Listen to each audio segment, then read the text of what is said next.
I'm a lucky man.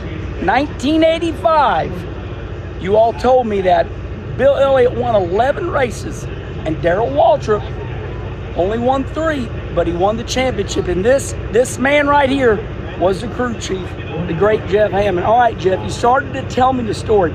Tell me what you remember about that year. Consistency. I mean, that was the way we started out. We had a top 5 finish at Daytona, and we just started racking up top 10s, top 5s all along the way, and just kept the pressure on Bill. Eventually, you hear about this all the time, folks. And this is, go back and look at stats, it'll tell you. He wound up winning 11 races, but he started having mechanical problems late in the season. Mentally, they got behind. Next thing you know, we wound up winning Rockingham, and that kind of like broke everything wide open, and they had more trouble, and we rolled into Riverside, California, and wound up outrunning it. Let me break this down a little bit more. I'm just old enough to know, we're about the same age. You're a touch older than me, but do you think all the stress of, $1 million bill, going for the $1 million championship, the Elliott's out of Dawsonville, do you think that played a part?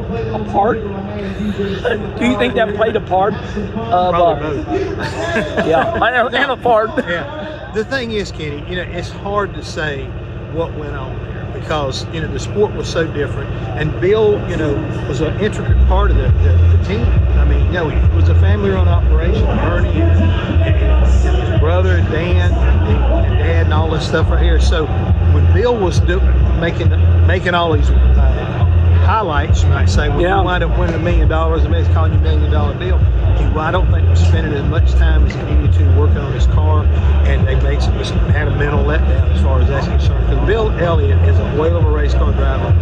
He wound up getting himself a championship eventually.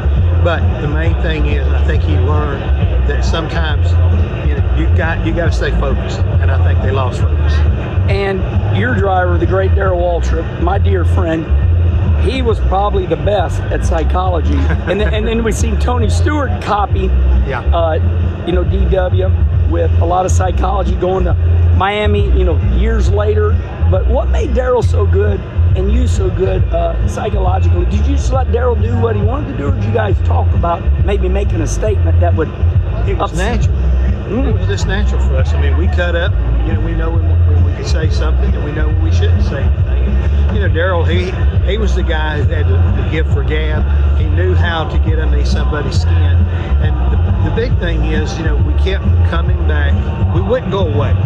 You know what I'm saying? It's he like just won't go away. Every time you look in your rearview mirror, Bill did, he saw us. And every time he'd win a race, he'd look down there, and we were second or third or fourth or fifth, and we did that all year long.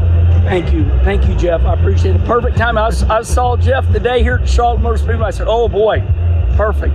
So I hope y'all enjoyed this. 3 wins the championship over 11. And there's a big debate out there that, Corey Hahn, Connor Zillich, if they don't win the championship, it will be a tragedy. I said, hold on. I got a better one for you. So you got to finish. I mean, they got to finish strong.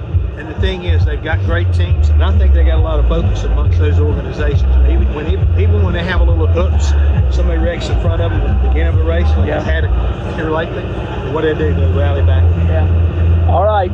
See you next time.